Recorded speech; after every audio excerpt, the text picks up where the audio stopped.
Hey everybody, welcome back to Magic Orthodoxy. My name's David, and this is a magic review.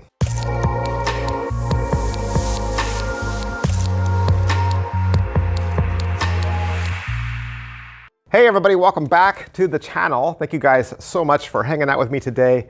This is where we review magic tricks, both the latest and the greatest. Okay, these are tricks you've heard of.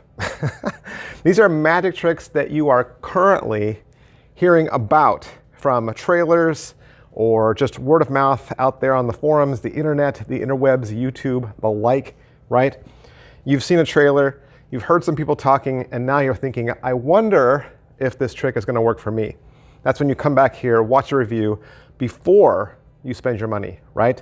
I know we all want to be an early adopter. We want to get those tricks first or before they sell out, but you also want to make sure that you're spending your money wisely on quality, right? Something that's going to last, something that's going to work, and something that you'll actually perform, a trick that fits your character. So hit like, sub, and follow, push those buttons if you like to stay in the know. Today, we're looking at a download from Penguin Magic. This is the Love Ritual from Woody Aragon. Now, I first saw the Love Ritual probably the way you first saw it. I saw it on Penn & Teller.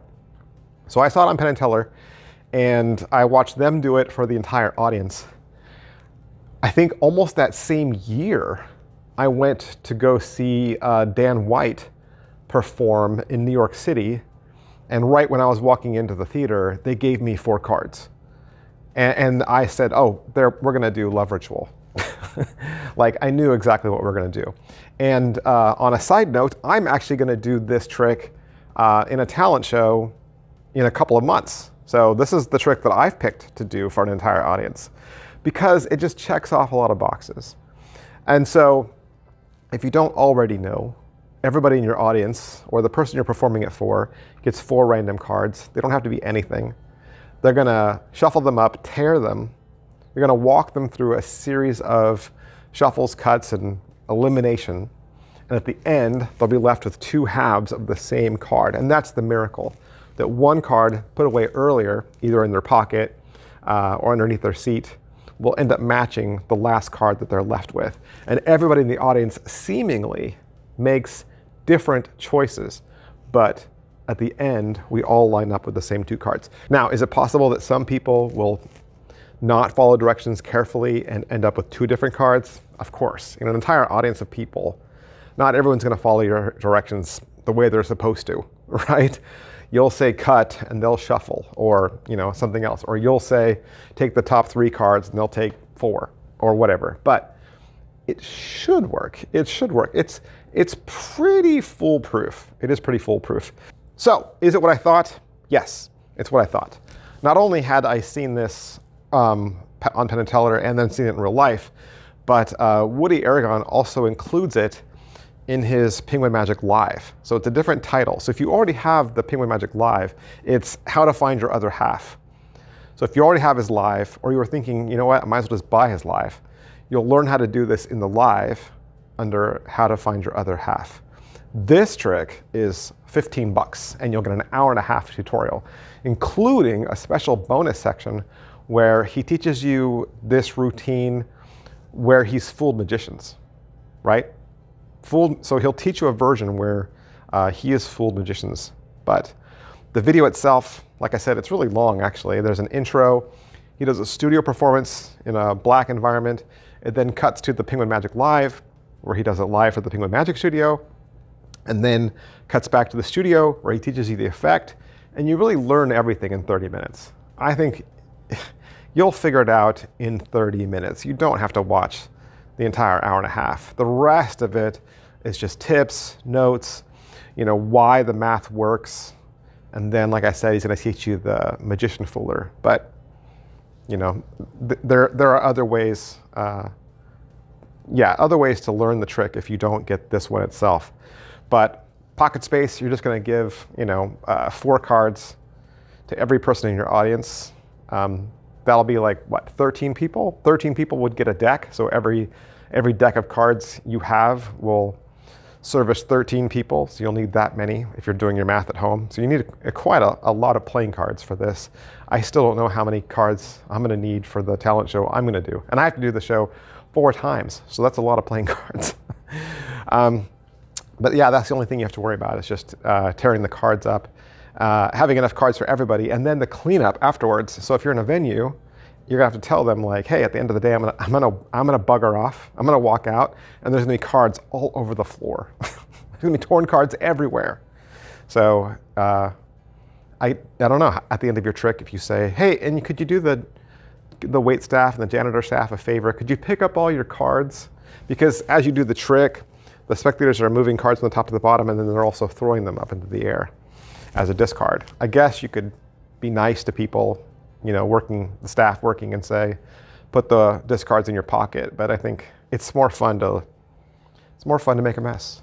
It's more fun to throw cards up into the air and make a mess.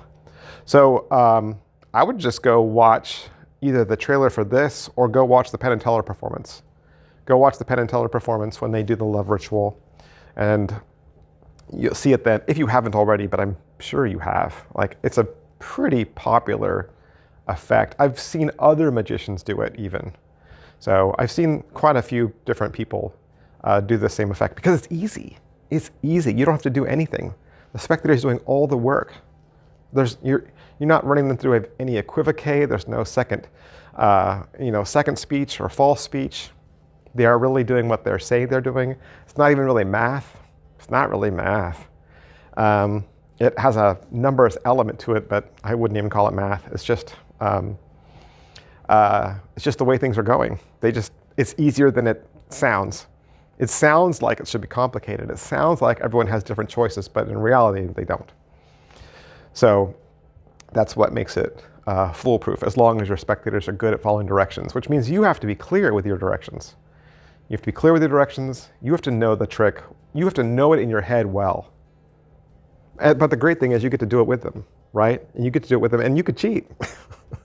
You know, when you show the card and you say, don't look at this card, you can look at it.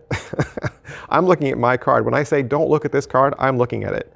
And I see, oh, it's the 3 of clubs. And I can easily peek my hand and make sure that my other half is tracking. It's so easy. And the way Woody does it is he has people come up on stage with him. So it's not just him. He has somebody on his left, usually a couple on his right. And so he does it with them. So he has somebody to talk to and interact with and joke with, so that you're not just joking with the audience. So yeah, there's lots of ways you can take this small little card trick. It's almost a puzzle, and turn it into this full fleshed out part of your routine. So comment down below if you ever performed it or performed it for an audience, what tips you would get. And if you haven't picked yours up yet, you can get it at penguinmagic.com for 15 bucks. Thanks guys, I'll see you next time. Bye. Hey everybody, welcome back to Magic Orthodoxy. My name's David, and this is my new hoodie. It's actually not a new hoodie. The hoodies have been available for sale over at my Teespring store for a while now, but I've always worn the t-shirts in the videos, never worn the hoodies because it's not actually cold where I am. Well, neither inside nor outside, but I thought, you know what?